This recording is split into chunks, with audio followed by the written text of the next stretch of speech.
कि कोई भागवत में, रामायण में, गीता में वर्णन किया हो कि 71 पीढ़ी का वर्णन केवल शिव महापुराण के अंतर्गत, विदेश्वर संहिता के अंतर्गत वर्णन किया गया कि ये। और अगर पुराण भी नहीं पढ़ सकते तो उज्जैन के ऋण मुक्तेश्वर मंदिर में जाओ, जहां पर पत्थर पर अंकित लिखा है कि शिव महापुराण की कथा का स्मरण करने वाला, सुनने वाला अपने 71 पीढ़ी को तार देता है। ये वहां उज्जैन की भूमि पर भी। अगर शिव महापुराण को नहीं खोल सकते, नहीं पढ़ सकते, तो आप वहां पढ़िए।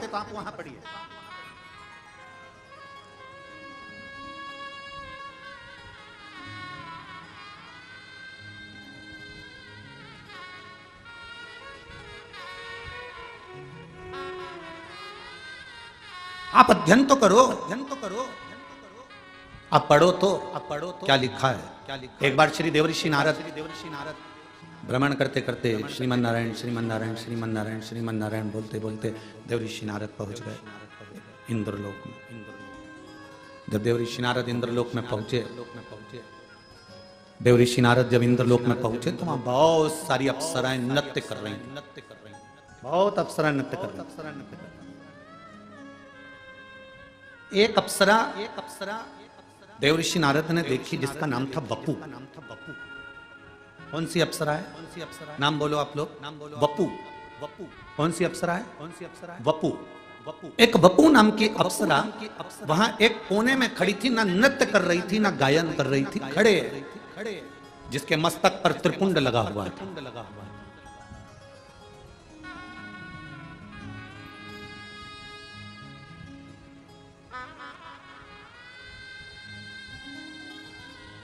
चालीस गांव की कथा में आपको कहा था दुर्वासा ऋषि मस्तक पर त्रिपुंड धारण कर कर गए थे और नरक में घूमने के लिए गए थे। और नरक में कुंभी पाक, नरक में कुंड में उन्होंने झांक लिया था। उनके मस्तक के त्रिपुंड की थोड़ी सी राख भभूति कुंड में गिर गई थी, तो नरक में बेकुंठ उत्पन्न हो गया था। वो त्रिपुंड की भभूति में इतना दम था। शिवजी पे चढ़ी हुई भभूत में इतना दम था। आप लोगों से निवेदन है, आप रोज भभूति नहीं लगा सकते, आप रोज त्रिपुंड नहीं लगा सकते, आप रोज भगवान का चंदन मस्तक पर नहीं लगा सकते, तो भगवान के ऊपर जो जल चढ़ता है उस जल को अपने ऊपर छीट लिया करो। 24 घंटे एनर्जी रहे, 24 घंटे बल।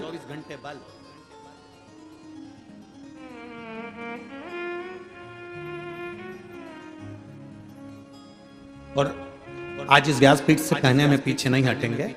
हम तो इतना जरूर कहेंगे, अगर कोई व्यक्ति बीमार है, हॉस्पिटल लेकर जा रहे हो, लग रहा है कि इसको बड़ी बीमारी की आशंका है, इसका किडनी लीवर डैमेज हो चुका है, इसको कहीं कैंसर जैसा रोग दिख रहा है, इसके शरीर में कोई ना कोई बड़ी बीमारी डॉक्टर बोल सकता है, तो मैं लग रहा है कि घबराहट हो रही है, भय लग रहा है कि मैं डॉक्टर को दिखाने नागपुर जा रही हूँ, मैं डॉक्टर को दिखाने के लिए चंद्रपुर जा रही हूँ, मैं डॉक्टर को दिखाने के लिए यवतमाल जा रही हूँ, मैं डॉक्टर को दिखाने के लिए यहाँ जा रही हूँ, और तुम्हें लग रहा है कि कहीं कोई बड़ी बीमारी ना आए, तो हमारा निवेदन है, सबसे पहला काम करना, हॉस्पिटल डॉक्टर को दिखाने से पहले शंकर के मंदिर में जाना, एक लोटा जल समर्पित कर आचमन करना, एक बेलपत्री उठाना, तुम खाओ तो ठीक, ना खाओ तो ठीक, उसको पर्स में डालना या जेब में रखना और उसको लेकर हॉस्पिटल तक जाना और कुंदकेश्वर महादेव का नाम लेकर जाना। कभी बड़ी बीमारी नहीं, कभी बड़ी बीमारी नहीं।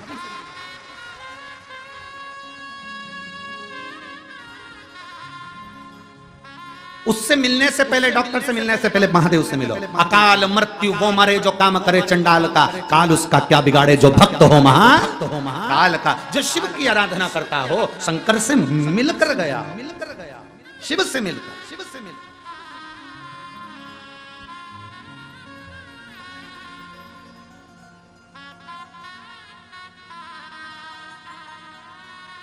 बहुत बड़े डॉक्टर को फाइल दिखा दी, फिर छोटे छोटे डॉक्टरों से जाकर कह दो हम बड़े डॉक्टर मुंबई गए थे, वहां ये डॉक्टर को दिखाकर, बड़े हॉस्पिटल का नाम ले दो, हमने वहां दिखाया।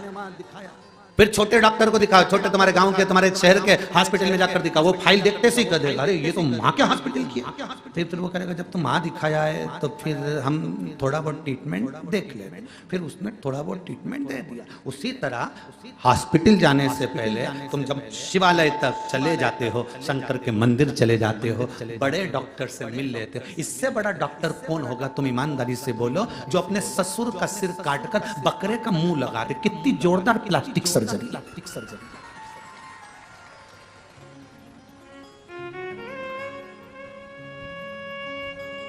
एक लड़के ने लिखकर भेजा, गुरुजी ये बताओ कि गणेश जी का सिर कटा तो शंकर भगवान ने गणेश जी का ही सिर क्यों नहीं जोड़ दिया वापिस, हाथी का सिर क्यों जोड़ा?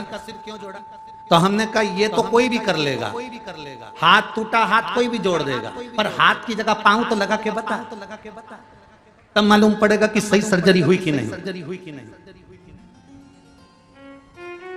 यहां से थोड़ी सी चमड़ी निकाल कर यहां लगा दी, यहां का थोड़ा सा अंग निकाल कर यहां लगा दिया, ये तो कोई भी कर सकता है।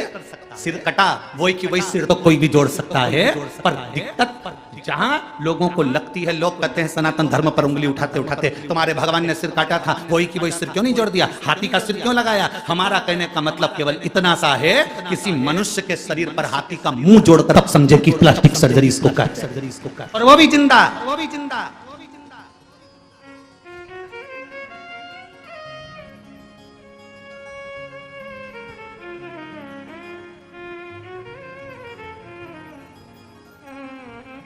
एक व्यक्ति ने हमसे कहा, गुरुजी देखो तुम्हारे सनातन धर्म में, तुम्हारे हिंदू धर्म में कितनी सारी पुराणे हैं, कितने सारे वेद हैं, कितने सारे शास्त्र हैं, कितने सारे ग्रंथ हैं, और हमारे धर्म में केवल एक, बाकी के जितने धर्म सब में एक पुस्तक, एक ग्रंथ, एक किताब है, और तुम्हारी इतनी किताब। हमने उनसे कहा हम पूरी लाइब्रेरी लेकर चलते हैं, क्योंकि हम सनातन हिंदू पूरी लाइब्रेरी लेकर चलते, साथ में होना चाहिए, लाइब्रेरी हमारी है। एक पुस्तकांक कर क्या, लाइब्रेरी हमारी है। हम विष्णु पुराण भी पढ़ते हैं, हम गर्ग संहिता भी पढ़ते हैं, तो हम सब कुछ पढ़ते हैं, कोई चीज नहीं छोड़, कोई चीज क्या छोड़े। तुम्हारे हाथ में किसी संत की पुस्तक आ जाए तो उसको भी पढ़ो, किसी वेद पुराण शास्त्र ग्रंथ जो आया उसका अध्ययन होना चाहिए, उसका अध्ययन हो।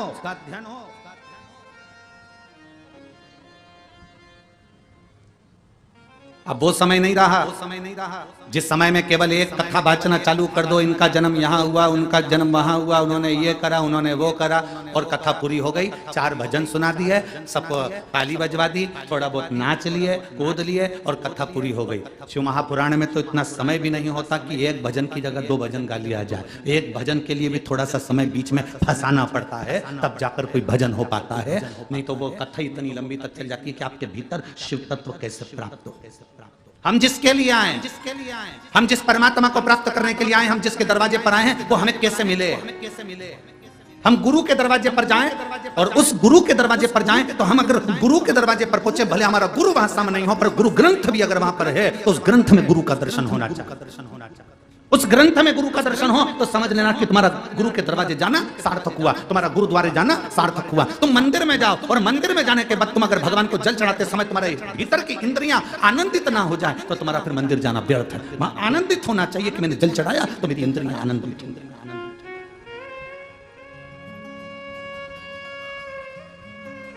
बपू खड़ी है, इंद्रलोक की सारी अप्सराओं में अलग खड़ी है, सिर पर त्रिपुंड लगा हुआ है, चंदन का तिलक लगाया हुआ, कंकु का तिलक लगाया हुआ, सिर पर थोड़ा सा तिलक लगाया हुआ व्यक्ति अलग दिख जाता है। पूरी ट्रेन के अंदर लोग चढ़े हुए हैं, और अगर आप तिलक लगाकर चढ़ गए हो तो यह पक्का है कोई ना कोई तुमको ऐसा मिल जाएगा जो थोड़ी सी जगह देकर सीट पर बिठाई। तिलक का यह फर्क पड़ा।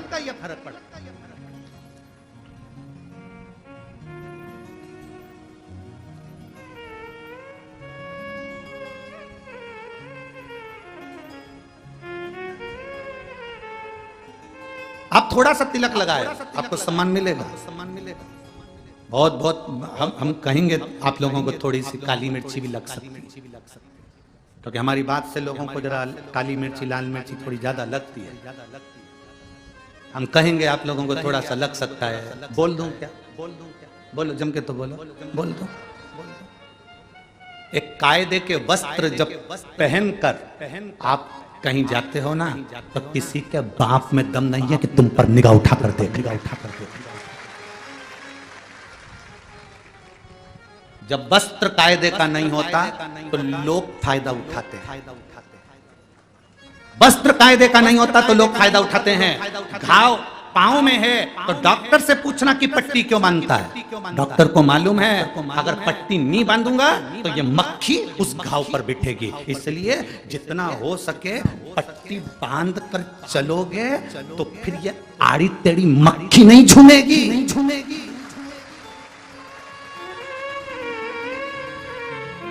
मक्खी झूमती तब है जब घाव दिखते हैं, जब हमारा शरीर नजर आता है।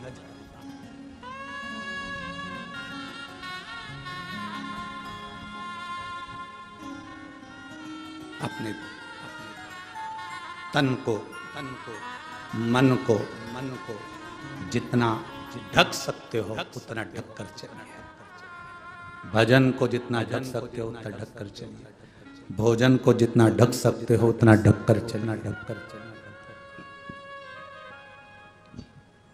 भजन भोजन धन और नारी जितनी पर्दे में रहती है उतनी सेफ रहती है, उतनी सेफ है। भजन पर्दे में माला जप रहे हो गौमुखी के अंदर, भोजन कर रहे हो थोड़ा अंदर।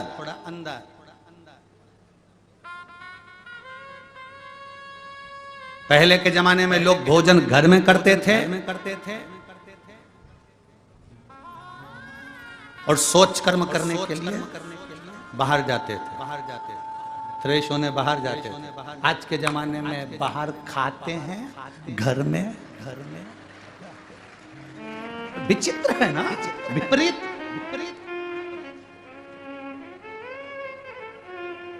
सारी होटलों पर खाकर आएंगे और किसी के यहाँ अतिथि के यहाँ मेहमान के जाएंगे, जाते से पूछेंगे टॉयलेट का। अब तू जब इतना पूरी होटलों में खाकर पीकर आया, खूब शान सत्ता से बड़े बड़े 5 स्टार में खाया, वहां टॉयलेट जाता। आते से ही अतिथि के घर में हमको पहले घर में खाते थे, बाहर जाते थे, अब बाहर खाते हैं, घर में जाते। इतना विचित्र। और क्या कहते हैं हम बहुत पढ़े लिखे हैं। अरे सुनने हो, अच्छाई अपने घर में होना चाहिए, अपने भीतर। अपने और पराये का अंतर क्या होता है मालूम है आप लोगों को? अपने और पराये का कभी अंतर देखना हो ना, अपने और पराये का अंतर क्या होता है? अपना व्यक्ति कुछ बोलता है तो कान में बोलता है, और पराया व्यक्ति जब भी बोलता है तो पूरे गांव में बोलता है। अगर अपना व्यक्ति हमारी अच्छाई और बुराई हमारे कानों में आकर बताए, ए बेटी तूने कपड़े अच्छे नहीं पहने, ए बेटा तूने ये काम अच्छा नहीं करा, ए बेटा तूने ये अच्छा करा, ए बेटा तूने ये अच्छा करा, तूने अपने कानों में आकर कोई बोले तो समझ लेना कि अपना व्यक्ति है। और अपना ही व्यक्ति अगर पूरे गांव में जाकर हमारी बुराइयां करे, अपशब्द करे, चिल्ला चिल्ला कर बोले, आड़ा टेढ़ा बोले, तो समझ लेना हमारे अपने भी अपने नहीं हुए, ये तो पराये के बराबर है। अपना होता तो कानों में कहता, पराया है इसलिए चिल्ला चिल्ला कर रोडों पर कह रहा है, दूसरों से कह रहा है, मोहल्ले में कह रहा है, समाज में कह रहा है, गाँव में कह रहा है, परिवार में कह रहा है। अपना होता तो कानों में आकर कहता, बेटा ये गलत है, बेटी ये गलत है। कानों में आकर कहो वो सुधारेंगे। गांव में जाकर कह रहे हो मतलब तुम पराये हो, तुम अपने हो ही नहीं सकते। अपने और पराये का सबसे बड़ा भेद यही होता है, अपना व्यक्ति कानों में आकर कहता है बेटा ये गलत है, बेटी ये अच्छा है, बेटी ये गलत है। और पराया व्यक्ति पूरे गांव में डोंडी पीट पीट कर कहता है, बताओ उसने ऐसा कर दिया, हमारा ही रिश्तेदार, हमारा ही ये, हमारा ही वो, और उसने ऐसा कर दिया। बस वो अगर डोंडी पीट पीट कर कह रहा है, भले तुम्हारा खुद का है, साथ ही है तुम्हारा, पर वो पराये से भी पत्थर है, वो पराये से अपना अपना। बहुत धीरे से समझाया जाए, बहुत धीरे से समझाया जाए, ये गलत है, ये सही है, ये ठीक है। बपू देव ऋषि नारद ने देखा कि मस्तक पर त्रिपुंड लगाकर तिलक लगाकर खड़ी है और भगवत स्मरण में डूबी हुई है। उसके मस्तक के तिलक से पहचान गए नारद जी की ये शिव भक्त है, ये शंकर की उपासक है, ये शंकर की आराधना करने वाली है, शंकर की उपासक है। उसकी पहनावे से, उसके चेहरे से पहचान कि ये शंकर की उपासक है। जो शिव जी के मंदिर में लोटा भर के जल चढ़ाना प्रारंभ कर देता है, उसको ब्यूटी पार्लर जाने की जरूरत नहीं पड़ती, उसके चेहरे पर खुद चमक आ जाती है, अपने आप चमक आती है, अपने आप उसका ग्लो बन जाता है। उसको ज्यादा कुछ रगड़ने की जरूरत नहीं पड़ती, क्योंकि महादेव को इतना रगड़ के आते।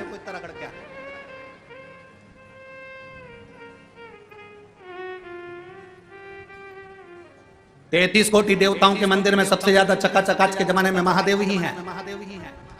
हर सोमवार को 3 तरह का प्रसाद आ जाता है और खूब आनंद में सुबह से लेकर शाम तक नहाते रहते हैं। और शिवरात्रि पड़ गई या प्रदोष पड़ गई तो रात को भी नहाते रहते हैं, आराम से बैठे हैं। इसलिए पार्वती भी उनसे दूर हाथ जोड़ के बैठी, नहाते रहो, नहाते हाथ जोड़ के पीछे बैठे।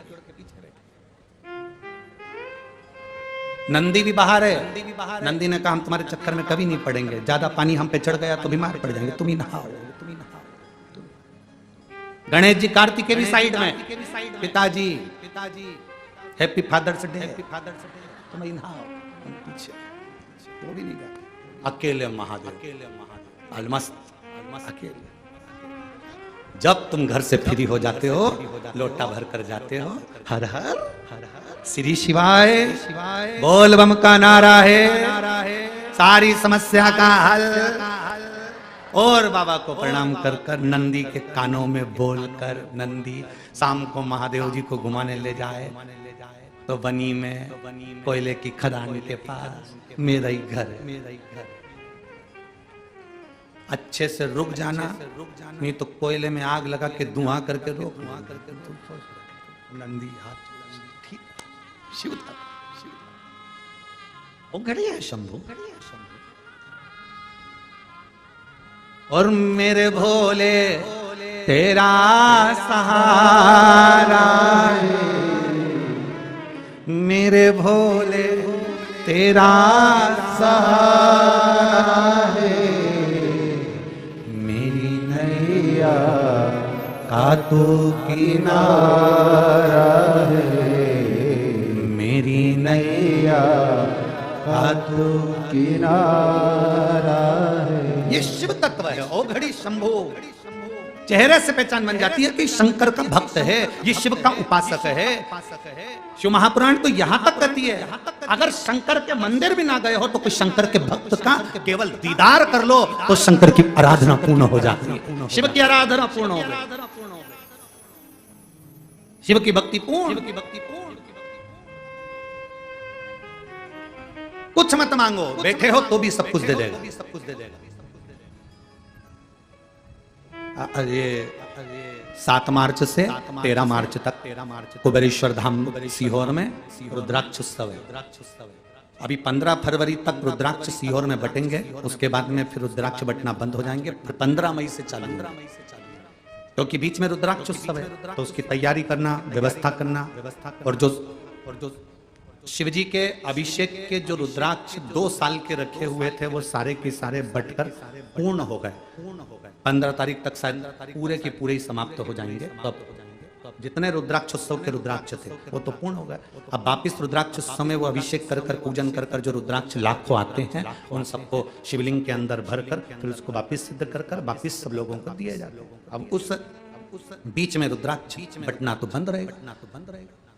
अब लोग सोचें कि रुद्राक्ष तो मिलेगा नहीं, हम सीहोर कथा सुनने के लिए, हमारा निवेदन है आप उस शंकर की धरा पर 7 दिन 5 दिन 3 दिन 2 दिन 4 दिन बैठकर एक रात्रि विश्राम कर कर जब आप कथा सुनेंगे, एक भले कैसा भी लेकर आओगे, पर यह विश्वास से कहते हैं कि अगली बार आओगे तो उसमें एक बैग तुम्हारा धन से भी भरा होगा जो तुम बाबा के ऊपर लौटा पाओगे।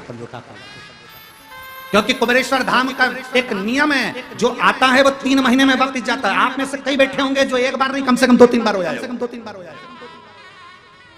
जो एक बार नहीं कम से कम 2 बार तो गए होंगे कुबेरेश्वर धाम, कम से कम 2 बार। आप में कई बैठे होंगे जो एक बार नहीं कम से कम 2 बार होकर आए, क्योंकि एक बार जो जाता है वो दूसरी बार फिर बोला।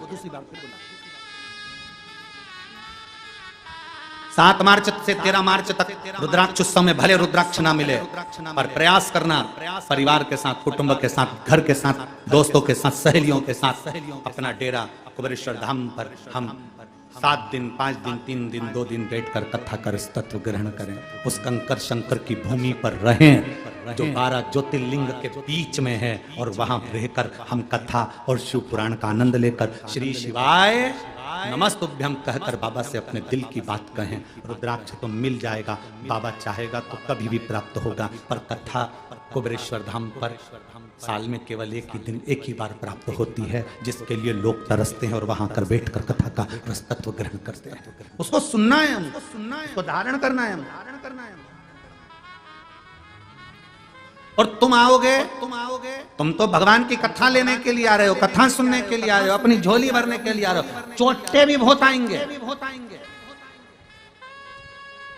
और सावधान इंडिया, मैं बनी के यहाँ के कलेक्टर महोदय को, एसपी, डीएसपी, कमिश्नर, यहाँ के एसडीएम, यहाँ के टीआई और यहाँ के सारे प्रशासनिक अधिकारियों को धन्यवाद दूंगा, जिन्होंने कथा के एक दिन पहले ही यहाँ इतने चोर लोग आ गए थे, चेन और मंगलसूत्र काटने वाले, सबको उन्होंने बस में भर लिया और जेल में बंद कर दिया। मैं धन्यवाद दूंगा यहाँ की पूरी प्रशासन को, बहुत बहुत साधुवाद।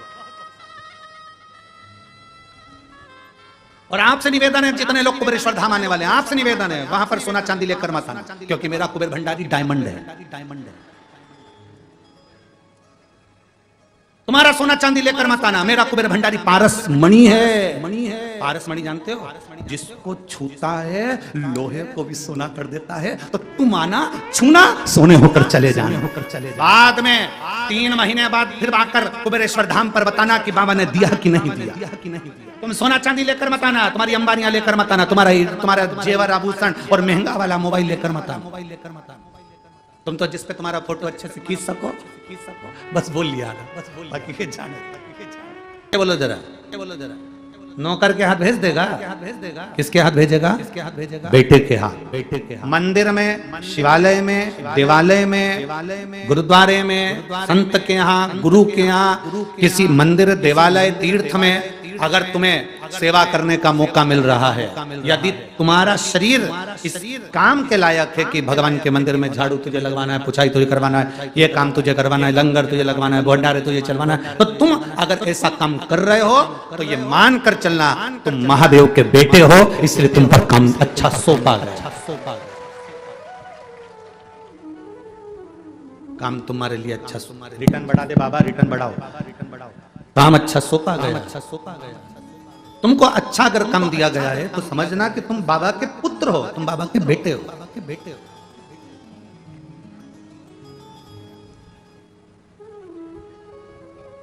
अच्छा कार्य यदि मिल जाए तो समझ लो कि ये उसकी कृपा से, ये उसकी दया से।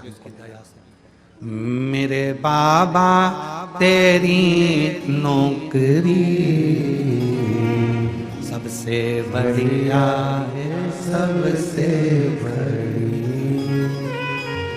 तेरे दरवाजे की चाकरी सबसे बढ़िया है, सबसे खरी। जब से तेरा गुलाम हो गया, तब से मेरा भी नाम हो गया। जब से तेरा गुलाम हो गया। लोग कहते हैं गुरुजी हम कौन से कलर का कपड़ा पहने, भगवान मिल जाएंगे। हम कौन से कलर का कपड़ा धारण करें, भगवान मिल जाएंगे। हम कौन सी नदी के तट पर जाकर बैठे, भगवान मिल जाएंगे। शिव महापुराण की कथा कहती है भगवान को पाने के लिए कपड़े बदलने की जरूरत कभी नहीं पड़ती, भगवान को पाने के लिए केवल कलेजा बदलना पड़ता है, परमात्मा तुम्हारे सामने आ जाता है। केवल हमको कलेजा बदलना है, केवल हमको अपना मन बदलना है, केवल हमको अपनी चित्त बदलना है, केवल हमको हमारी वृत्ति बदलना है। विचार और जल, ये दोनों गंदे नहीं होना चाहिए। विचार और जल अगर गंदे हैं, जल गंदा है तो आपको स्वस्थ नहीं होने देगा, आप बीमार की बीमार रहेंगे।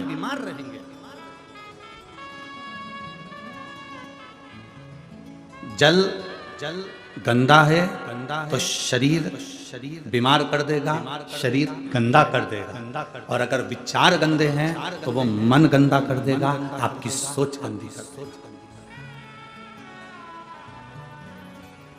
श्रेष्ठता पाई, श्रेष्ठता। कितना सुंदर संवाद शिव महापुराण के अंतर्गत आता है।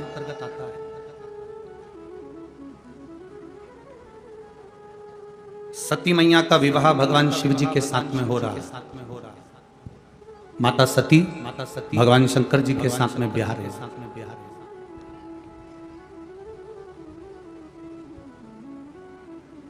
सती मैया का विवाह भगवान शिव के साथ में हो रहा है। सती मैया भगवान शंकर को अधिक प्रेम करती है, बहुत प्रेम। दक्ष प्रजापति ने सती माता को समझाया था। दक्ष प्रजापति ने माता सती जी से कहा था कि सती सुन, तो ये विवाह मत कर, ये शादी मत कर, मैं तेरे लिए अच्छा वर देख देता हूँ, अच्छा घर देख देता हूँ, तेरे लिए अच्छा परिवार देख देता हूँ। पर सती मैया नहीं, मुझे विवाह करना है तो केवल शिव से करना है और किसी से। उसके सिवाय मुझे विवाह नहीं करना। मैं अगर विवाह करूंगी तो भगवान शंकर से करूंगी, शंकर के सिवा मैं किसी से नहीं। एक भरोसा, एक विश्वास, एक दृढ़ता सती ने बना ली। माता सती ने एक दृढ़ता बना ली, एक विश्वास बना लिया, एक भरोसा बना लिया।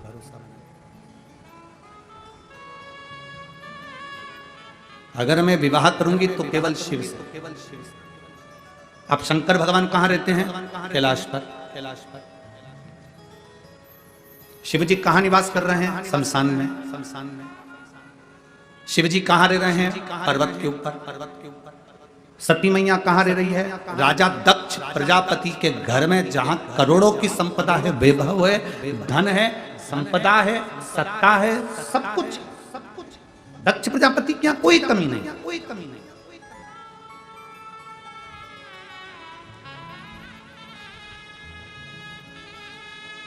समझाया जा रहा है, सती मेरी बात मान ले तो विवाह मत कर। सती मेरी बात मान ले तो शिव से विवाह मत कर, तुम और किसी से विवाह कर लेगी मैं चल जाएगा। कोई धनपति, कोई वैभवपति, कोई सत्तापति, कोई हमेशा ढूंढ लेते हैं जिसके साथ में सती तुम विवाह कर लो। सती तुम विवाह कर लो, हम ढूंढ लेते। सती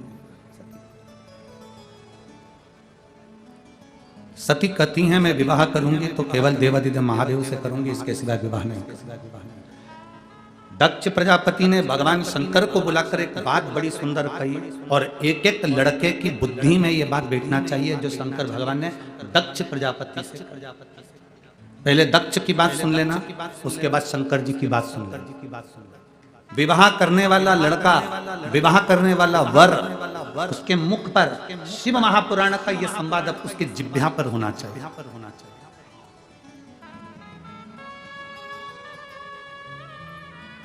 दक्ष प्रजापति ने कहा सुनो शिव, मेरी बेटी सती का विवाह तुम्हारे साथ में हो रहा है। मेरी बेटी सती का विवाह मैं तुम्हारे साथ में कर रहा हूं, और मेरी बेटी सती का विवाह मैं तुम्हारे साथ में कर रहा हूं, जिसने अपने परिवार में राजसी ठाट देखा, वैभव देखा, सत्ता देखी, धन देखा, संपदा देखी।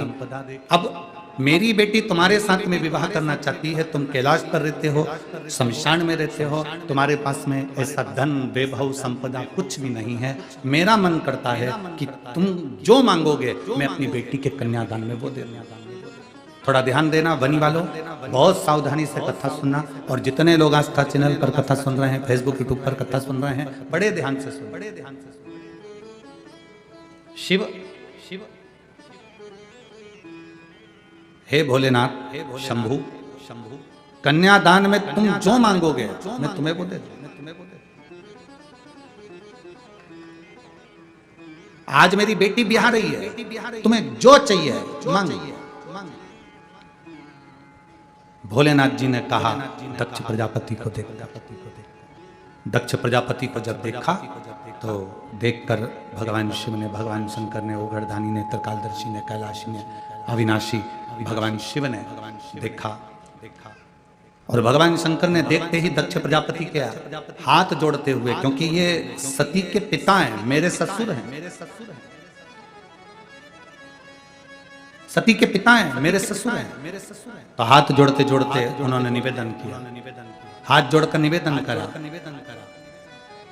दक्ष प्रजापति से, ससुर जी, पिताजी, मैं आपकी बेटी की मांग में जो सिंदूर भरूंगा, बस वो सिंदूर भरी हुई बेटी मुझे कन्यादान में दे देना, और वही इतना वर जरूर देना कि सिंदूर जो उसकी मांग में भरा गया है, वो सिंदूर मांग में भरी हुई बेटी आज डोली में बैठ रही है, और ये वर देना कि वो मांग में सिंदूर भरी हुई बेटी एक दिन अंतिम समय पर अर्थी में परिले, उसके मांग में सिंदूर भरा हो, बिना सिंदूर के वो अर्थी पर भी ना बैठे।